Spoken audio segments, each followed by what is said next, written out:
pada saat masih belum punya tanggungan, artinya masih umur 25 nih, belum punya tanggungan, bukan berarti lo ya udah nanti aja belum punya tanggungan, ya kan?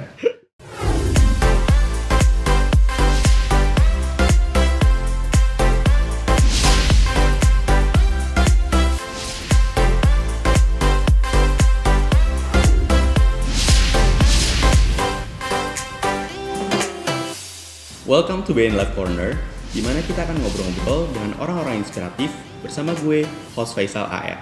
Kita kan sering dengar nih stigma negatif tentang asuransi. Misalnya asuransi itu adalah penipuan atau klaim asuransi nggak pernah dibayar.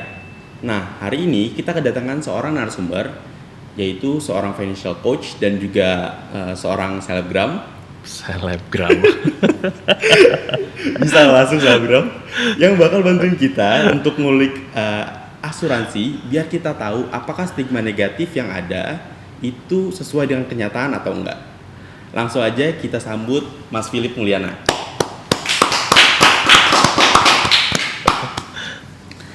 Gimana kabarnya Mas Philip hari ini? Baik banget sih. Baik ya. Baik banget. Alhamdulillah. Nah, ngomongin tentang stigma negatif asuransi tadi nih Mas. Kalau menurut Mas Philip, kenapa bisa ada stigma negatif seperti itu? Kalau misalkan dirunut sih panjang ya ceritanya kayaknya. Cuma gini, menurut gua banyak miskonsepsi sih. Terutama banyak yang ngerasa tuh beli asuransi itu adalah sebuah investasi ya. Jadi mereka mengharapkan return gitu. Kalau misalkan gua keluar duit X rupiah, gua berharap meskipun gua nggak klaim, gua dapet balik. Bukan dapat balik malahan plus return. Gitu. Nah, jadi sebenarnya stigmanya tuh banyaknya salahnya di situ sebenarnya. Dan yang kedua, banyak juga yang ngomong kalau misalkan kok klaim gue nggak dibayar sih, gitu. Nah, itu klaim nggak dibayar itu kan sebenarnya banyak banget kan alasannya kan. Tapi 80% biasanya kita nggak aware nih dalamnya tuh kita tuh beli apa sih sebenarnya, gitu.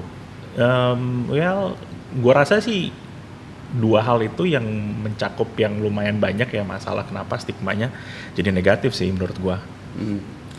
Oh, jadi intinya kalau kita bisa lebih paham sebelum ngebeli asuransi, stigma negatif itu akan berkurang gitu ya Mas? Benar banget sih. Jadi kita harus tahu nih asuransi itu apa sih sebenarnya. Terus udah gitu asuransi kan beda-beda ya. Gitu. Tipenya beda-beda, manfaatnya beda-beda gitu. Terus kita juga harus tahu nih syarat dan ketentuan apa sih sebenarnya yang bisa nyebabin klaim itu cair. Ya kan? Benar. Gitu. Nah, itu yang kita harus aware juga sebenarnya. Oke. Nah, kalau definisi asuransi sendiri, sebenarnya apa sih asuransi itu, Mas? Gini, asuransi itu sebenarnya kayak kontrak persetujuan kerjasama lah antara si perusahaan asuransi sama si tertanggung utama.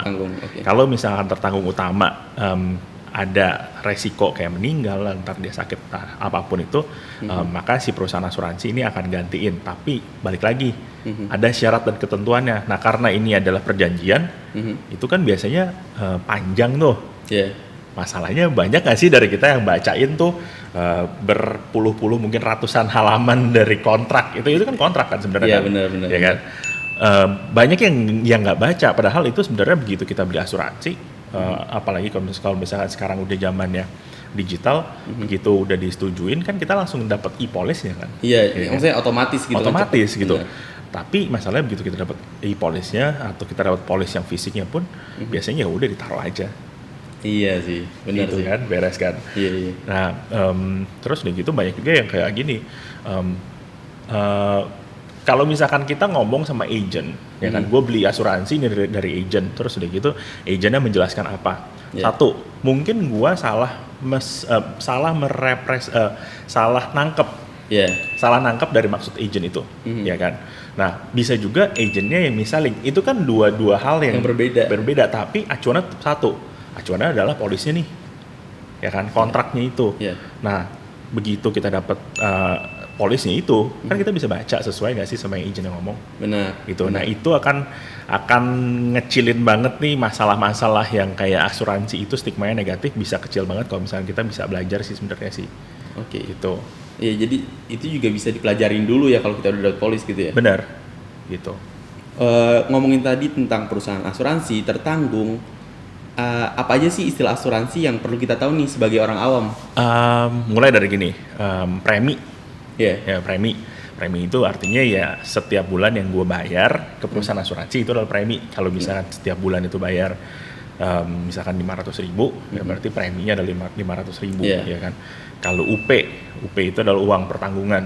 Artinya tuh kalau misalkan terjadi kenapa-napa sama si tertanggung utama, which is ntar kita akan bahas juga tertanggung utama, nanti uang pertanggungan itu akan keluar. Misalkan uang pertanggungan 100 juta, berarti uang pertanggungan bisa keluar 100 juta, tapi tergantung juga ada tahapannya. Kadang-kadang nggak langsung keluar semuanya, kadang-kadang ada sesuai sama hospital bill, gitu.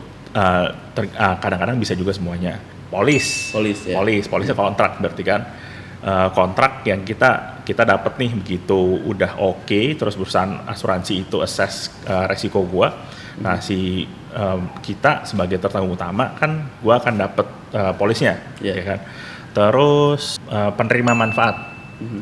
Contoh, kalau misalkan asuransi jiwa terus udah gitu, misalkan seorang ayah nih, ayah punya asuransi jiwa terus penerima manfaatnya adalah si istrinya.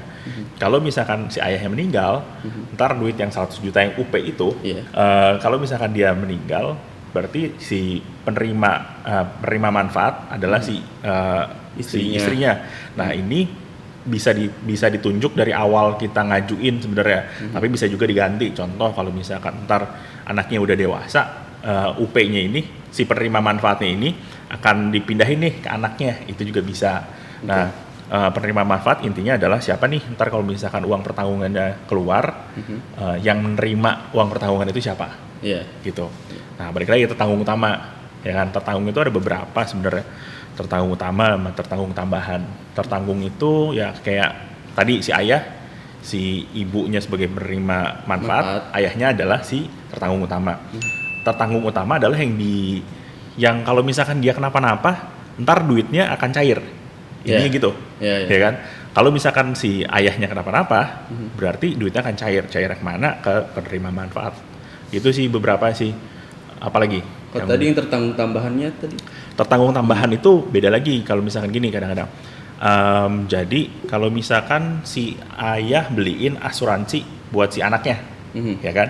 Asuransi buat anaknya, terus udah gitu tertanggung utamanya itu adalah anaknya. Asuransinya misalkan asuransi kesehatan, asuransi kesehatan tertanggung utamanya adalah anaknya. Means kalau misalkan anaknya itu masuk rumah sakit, dia rawat inap, berarti nanti duitnya akan keluar. Gitu. Tapi ada juga tertanggung tambahannya itu si bapaknya nih misalkan. Nah di dalam unit link kan bisa gini, kalau misalkan yang bayarinnya kan berarti bapaknya. Ini udah mulai kompleks nih, ya kan? Kalau misalkan yang bayarin asuransi kan bapaknya. Kalau misalkan ayahnya ini meninggal atau sakit atau kenapa-napa, berarti siapa yang mau bayarin polisnya nih? Udah nggak ada dong. Udah nggak ada. Nah, si bapaknya bisa dijadiin tertanggung tambahan supaya nanti ada, biasanya itu kalau misalkan di unit link tuh ada waiver of premium. Jadi karena dia adalah tertanggung tambahan, nanti kalau misalnya dia kenapa-napa, polis ini akan gratis karena dia juga ikut ditanggung sebenarnya. Pakai waiver of premium itu. Itu agak kompleks nih. Gitu. Jadi sebenarnya dia bukan yang utama tuh anaknya. Tetap anaknya. Tapi kalau bapaknya kenapa-napa, ada suatu manfaat lagi. Tambahan lagi. Jadi kalau misalkan kenapa-napa, terus udah gitu ntar ini siapa yang mau bayarin preminya nih, ya kan? Nah, ntar ada juga satu rider biasanya.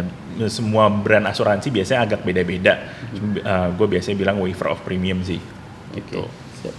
Tadi Mas Philip nyebutin juga tentang unit link. Unit link itu apa ya, Mas? Unit link tuh gampangnya tuh asuransi plus investasi. Paling gampangnya gitu.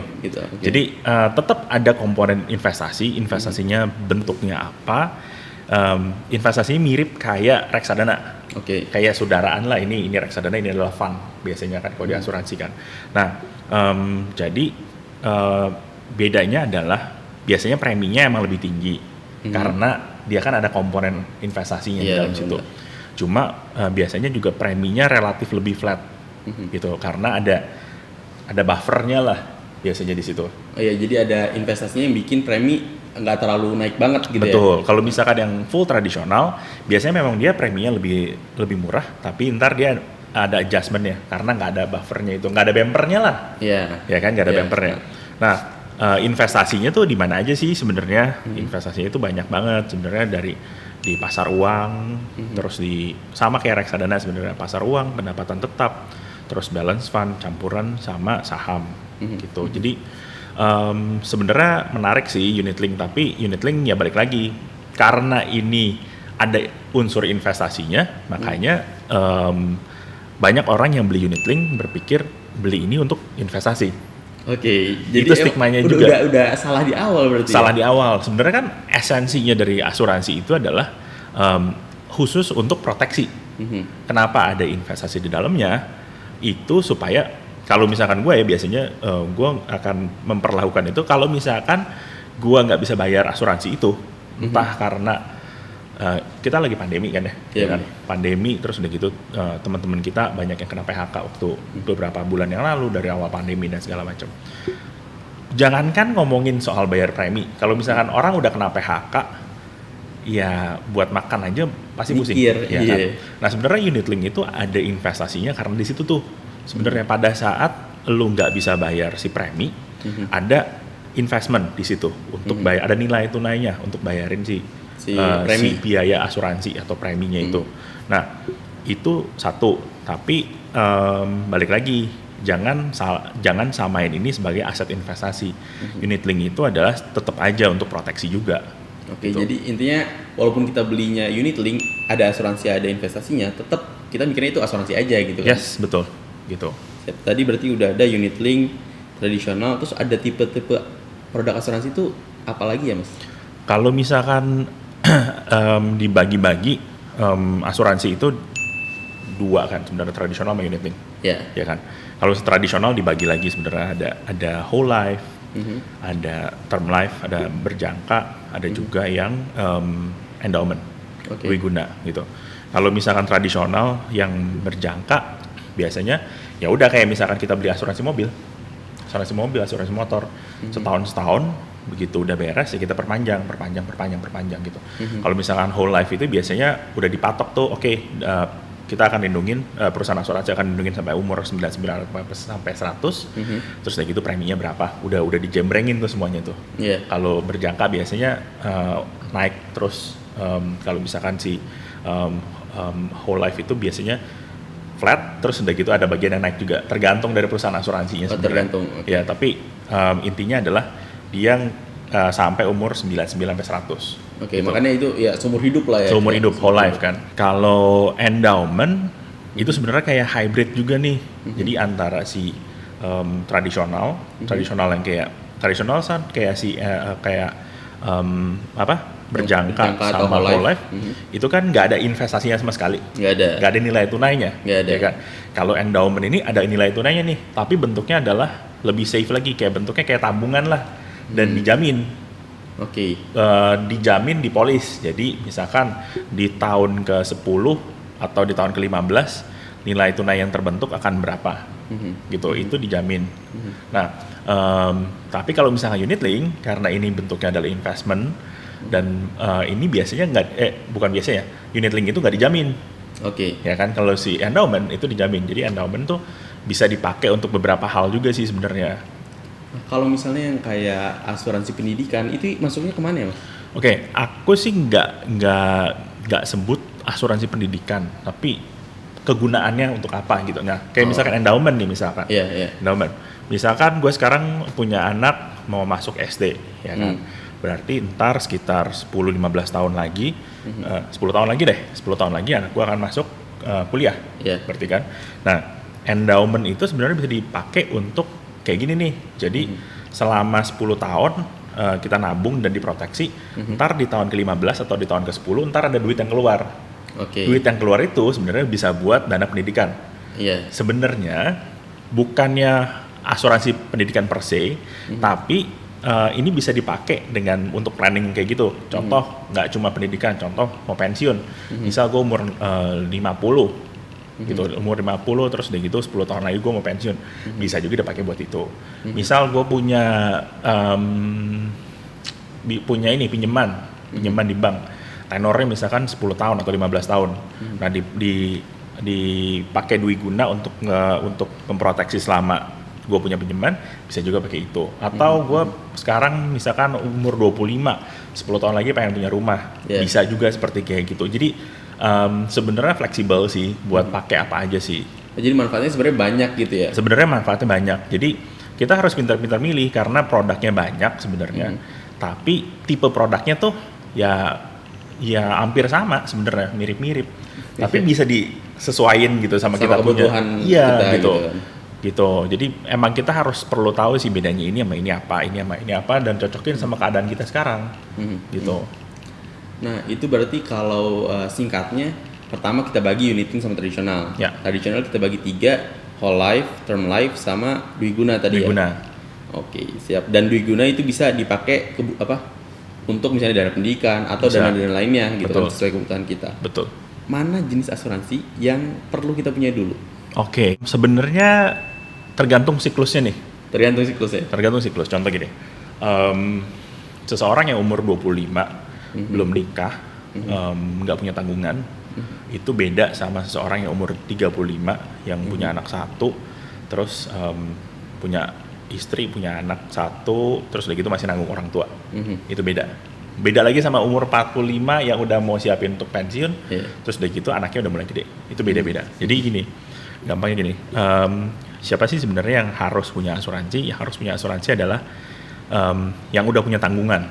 Sebenarnya udah punya tanggungan itu checklist, lo harus punya asuransi. Kenapa? Karena misalkan gue punya gaji 10 juta, ya kan? Misalkan gaji gue 10 juta, terus udah gitu 10 juta itu sekian persen dikasih ke istri dan anak, sekian persen dikasih orang tua. Berarti pada saat terjadi sesuatu sama gue, berarti yang kena dampaknya bukan gue doang, tapi ke anak dan orang tua, ya kan? Nah pada saat itu harusnya kita butuh asuransi, gitu. Nah tapi balik lagi ke siklus, asuransi yang mana dulu sih yang lo harus punya?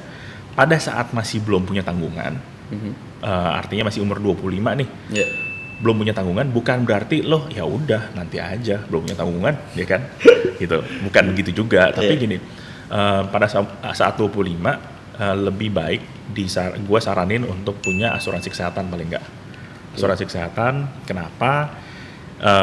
Gini, kalau misalkan kalian teman-teman di sini punya BPJS, terus nggak punya budget untuk asuransi, it's okay.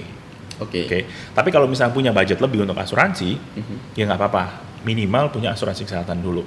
Kenapa asuransi kesehatan? Supaya pada saat lu sakit, lu masih bisa berobat dengan nggak usah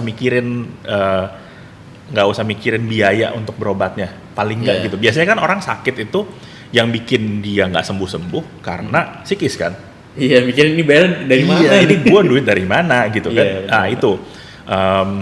Jadi kalau misalkan masih umur 25, belum punya tanggungan, paling nggak punya asuransi kesehatan. Tapi kalau misalkan udah punya tanggungan, entah istri, entah anak, entah orang tua, minimal yang harus sudah punya kalau menurut gue adalah asuransi sakit kritis. Sakit kritis? Sakit kritis dulu. Sebelum jiwa? Sebelum jiwa. Oh, gue baru tahu nih. Nah, karena gini, misalkan gini, satu orang ayah punya tanggungan adalah si orang tua sama si anak, anak istri ya kan. Nah pada saat dia sakit kritis, dia harus nanggung berapa orang? Contoh anaknya 1, bininya 1, ya kan. Terus udah gitu orang tuanya masih ada 2 nih, ya kan. Berarti dia harus nanggung berapa orang? 4 kan? Sama dia sendiri. Oh iya. Berarti 5 kan? 5. Ya kan? Tapi kalau misalnya dia meninggal, dia harus nanggung berapa orang? 4 orang. 4 orang. Berarti kalau misalkan 5 lebih banyak daripada 4 kan? Iya, udah. Iya kan? Gitu. Benar. Nah, begitu orang kena sakit kritis, masalahnya tuh banyak sebenarnya. Begitu dia kena sakit kritis, dia tuh nggak bisa seproduktif sebelumnya. Ya, setuju. Ya kan? Jadi income-nya mungkin ke depan masih ada, tapi berkurang. Iya. Ya kan? Tapi dia harus ngobatin diri dia sendiri paling nggak sampai beberapa tahun ke depan untuk pulih. Benar. Nah, itu sebenarnya yang butuh. Tapi kalau misalkan dia meninggal, berarti kan dia kan nggak harus menanggung diri dia sendiri kan? Tapi asuransi jiwanya dan asuransi UP untuk asuransi jiwanya harus bisa ngidupin ke 4 orang ini, ya kan? Paling nggak untuk beberapa tahun ke depan. Nah, menurut gua asuransi kritis lebih penting makanya. Karena dia harus sembuh juga, satu psikisnya juga harus benar juga kan, karena nggak mungkin lu mikirin soal duit di saat sakit keras. Di saat yang bersamaan 4 orang ini juga harus hidup, gitu. Nah makanya di situ gue bilang pokoknya kalau misalkan punya tanggungan berarti sakit kritis dulu, jiwa, baru kesehatan. Oke. Itu. Kenapa kesehatan paling belakang? Karena biasanya kalau misalkan kita udah berkeluarga itu paling enggak dari kantor kita punya asuransi dari tunjangan kesehatan dari kantor, gitu. Nah, tapi kalau misalnya nggak ada, paling nggak ada BPJS. Tapi kan kalau BPJS nggak bisa cover kritis, ya kan nggak dapat duit lamsam. Jadi gini, asuransi sakit kritis itu berarti pada saat si tertanggung utamanya sakit kritis, itu ada term and conditions-nya ya. Jadi akan keluar sejumlah uang UP-nya.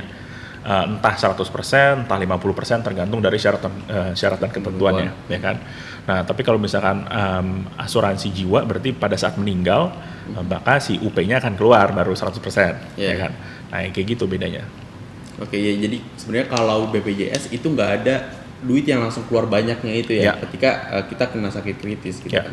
Soalnya kan setelah kena sakit kritis gini, kebanyakan orang mikir kalau misalkan kena sakit kritis paling nggak gue akan di cover sama asuransi kesehatan, ya kan. Asuransi kesehatan biasanya kan cover operasi, terus kayak cuci darah, terus kemo dan segala macam biasanya kalau misalnya udah high level ya. Nah tapi kan contoh gini, setelah dia kalau misalkan dia sakit jantung, berarti seumur hidupnya dia harus makan obat kan, itu biasanya nggak di cover kan. Oh nggak di cover ya? Kalau biasanya sih nggak di cover karena kan lu nggak ini. Lu nggak rawat inap, lu konsultasi sama dokter, terus kayak gitu dokter akan prescribe lu, akan kasih resep buat obat. Ya kan. Nah biasanya itu nggak di cover tuh. Terus udah gitu kayak misalkan kemo juga kan dia harus ngecek dokter juga onkologis dan segala macam, ya kan. Itu biasanya juga nggak di cover. Tergantung dari brand asuransi, tapi banyak yang nggak di cover. Tapi yang paling penting adalah sementara lu recovery, lu akan banyak makan waktu yang lu nggak bisa seproduktif sebelumnya, ya kan. Bener. Nah di situ sebenarnya uang yang UP yang dari asuransi sakit kritis ini bukan cuma untuk ngobatin doang, tapi untuk cover income yang hilang. Ya untuk beberapa waktu ke depan, gitu. Jadi ya menurut gue lebih memprioritaskan di sakit kritis sih sebenarnya, meskipun nggak ada guideline-nya kayak kritis dulu atau jiwa gitu. Dulu gitu kan. Iya. Ya ini insight baru sih bener. Maksudnya gue kepikirannya kalau udah punya keluarga paling jiwa nih. Tapi ternyata kritis penting. Kalau gue sih lebih dikritis sih. Iya bener juga sih. Kebutuhan asuransi itu tergantung siklusnya di mana. Kalau misalnya masih jomblo lah ya, maksudnya masih single, itu kan berarti kita ya udah kesehatan dulu aja. Nah, nanti kalau udah mulai punya keluarga, kritis, kemudian jiwa, kesehatan kalau misalnya belum ada dari kantor baru kita bisa tambahin gitu kan. Nah, kalau dari proporsi kita untuk membayar premi itu biasanya berapa persen sih maksimal, Mas Philip? Oke, biasanya gue budgetin sekitar 10% sih. 10%. Jadi kalau misalnya gajinya adalah 10 juta, berarti 1 juta itu masuk asuransi.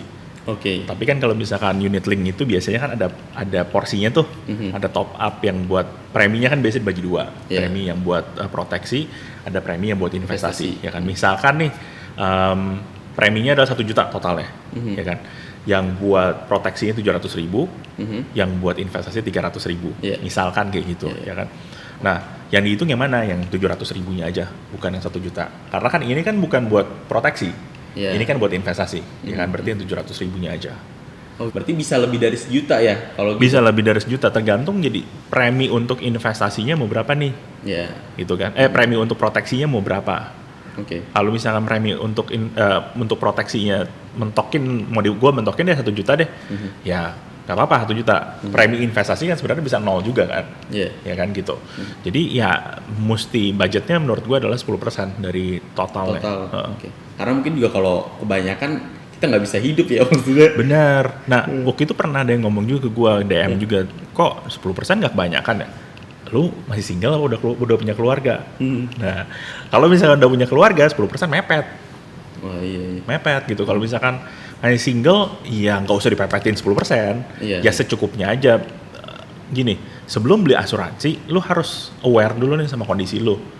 Contoh, misalkan pada saat gue beli asuransi, misalkan umur 25, asuransi umur 25, UP gue adalah 100 juta misalkan, ya kan.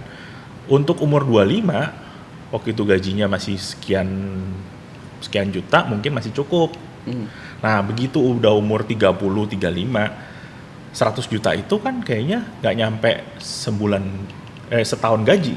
Iya. Ya kan? Iya, benar-benar. Ya kan? Setahun gaji. Kalau misalkan 100 juta dibagi 12 udah 8 juta. Ya kan? Biasanya kalau misalkan udah berkeluarga biasanya udah lebih tuh dari situ. Kita harus siapin dulu nih. Jadi siklus itu kenapa penting? Karena setiap siklus itu lu harus sesuaiin juga nih UP-nya apa, kebutuhannya apa, terus udah gitu lihat juga dompetnya cukup apa enggak. Iya. Gitu. Yang penting kan kayak gitu. Tapi jangan sampai berpatokan gua beli satu asuransi yang cukup untuk seumur hidup. Karena nggak bakal cukup ya. Karena gitu. Karena inflasi di negara kita gede. Gitu. Yang gue bilang umur 25, contoh waktu gue umur 25, aduh ketahuan dong umur gue berapa. Waktu gue umur 25, gue lupa gaji gue berapa ya. Umur 25 kayaknya gaji gue sekitar 5 jutaan misalkan. Ya. Umur 25 5 jutaan, terus udah gitu gue beli asuransi kayaknya UP-nya sekitar mungkin 50-60 juta, sekitar segituan lah. Nah itu cukup untuk gue sendiri. Pada saat lu udah nikah, lu udah punya anak, kalau misalkan gue punya UP cuma 50-60 juta, kalau misalkan kejadian sesuatu sama gue 50-60 juta itu barely enough buat 1 tahun. Iya, expense. Mungkin kayak mau berapa bulan ke depan doang. Itu dia, makanya kita harus sesuaiin nih. Gitu. Jadi makanya intinya sesuai dengan kebutuhan kita saat itu gitu. Saat itu. Nggak kayak gue beli sekarang buat seumur hidup gitu. Nggak bisa. Kalau misalkan beli sekarang untuk seumur hidup, kadang-kadang malahan gini. Kadang-kadang malahan kita bayarnya kebanyakan. Contoh, akan gampang banget. Lu kalau kayak gini 5 tahun lagi emang cukup. UP lu segini, lebihan aja. Gitu, ya udah deh gue lebihan deh gitu. Nah yang ada adalah kita overinsured pada saat itu gitu. Yang harusnya duitnya itu esensi dari asuransi itu kan memproteksi aset. Ya kan? Kalau misalkan lu abisin duit buat asuransi, gimana cara ngebikin asetnya nih? Iya, ngembangin asetnya gitu kan. Gak ada duit. Makanya itu dia. Nah, makanya penting juga untuk tahu sih kondisi kita kayak gimana sekarang sih. Mas Philip kan kalau gue lihat di YouTube sekarang lagi suka nih bedah polis kan, unboxing.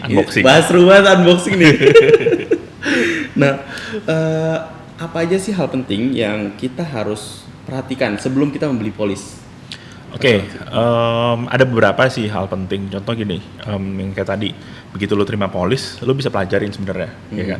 Itu tergantung dari brandnya sebenarnya. Ada yang bilang itu adalah cooling off period, ada yang bilang free look period. Tapi intinya adalah begitu lu terima, lu punya sejumlah beberapa hari itu untuk mempelajari. Biasanya antara 14 harian lah, gitu.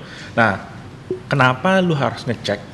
Supaya kadang kan yang gue bilang tadi kita tuh nggak fully understand si agentnya ngomong apa, terus gue akan berasumsi berarti oke, ya udah sesuai sama apa yang gue mau.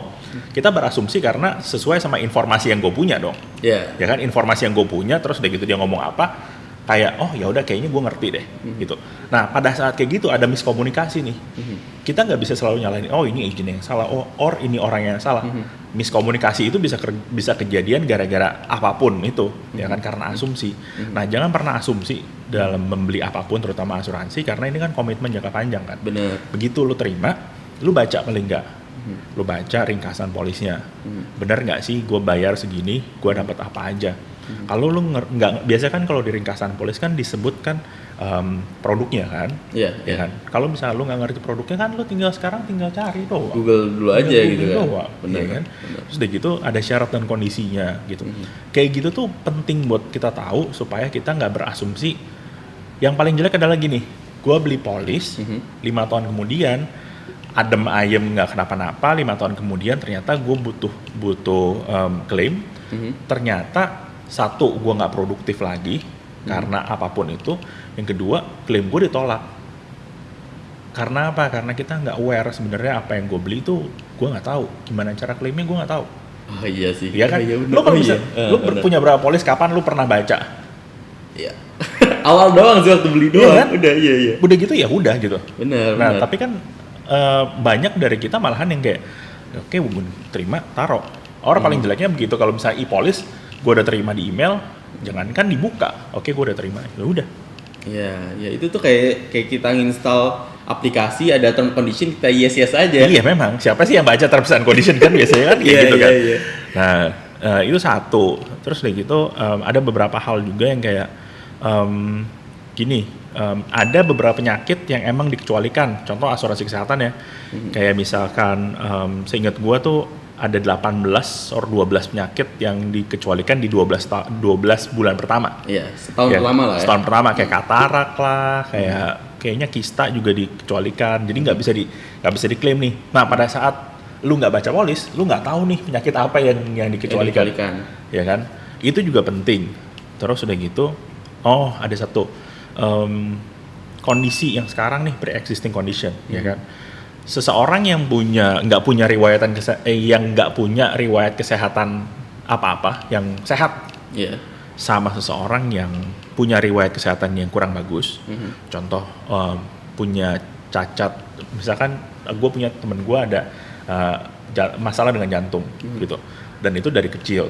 Nah pada saat si orang ini nggak ngomong sama bukan nggak ngomong sih, antara dia nggak disclose apa agentnya nggak disclose, itu yang kita takutin adalah bagaimana ntar kalau misalnya lu claim, apakah itu akan jadi masalah gitu. Jadi kalau misalkan sebelum kita beli asuransi, pastiin kamu tuh ngomong kondisi yang sebenarnya sejujur-jujurnya, supaya apa? Kenapa sih kita beli asuransi? Apakah untuk beli polisnya? Apakah untuk supaya gue punya polis ini nih? Atau supaya pada saat gue claim, gue bisa claim. Pada saat gue kenapa-napa, ada yang bisa bayarin nih. Kenapa sih kita beli asuransi antara yang satu apa yang kedua? Yang kedua Yang kedua dong, ya kan? Makanya orang tuh kadang-kadang, tapi kalau misalnya gue ngomong kayak gini, ntar gue ini nggak ya, diterima nggak ya? That's not the problem. Problemnya tuh bukan diterima apa enggak, tapi problemnya adalah pada saat lu claim, lu bisa disetujuin karena perusahaan asuransi udah tahu nih kalau misalnya kondisinya dari kayak gini. Benar. Ya itu emang apa ya? Kalau misalkan di dunia asuransi, utmost good faith. Yes, itu utmost good faith. Itu yang kadang-kadang penting, bukan kadang-kadang, itu emang penting banget sih. Iya, maksudnya kayak ya udah emang harus jujur-jujuran. Karena kalau kita nggak jujur akan ribet kesananya. Lu bayar premi setiap bulan, terus udah gitu lu klaim nggak bisa ya. Gimana dong? Benar. Intinya kita ya harus teliti dulu baca di awal gitu kan tentang polisnya. Nah, balik lagi ke tema yang kita bawa di video ini, yang episode kali ini, yaitu stigma negatif tentang asuransi.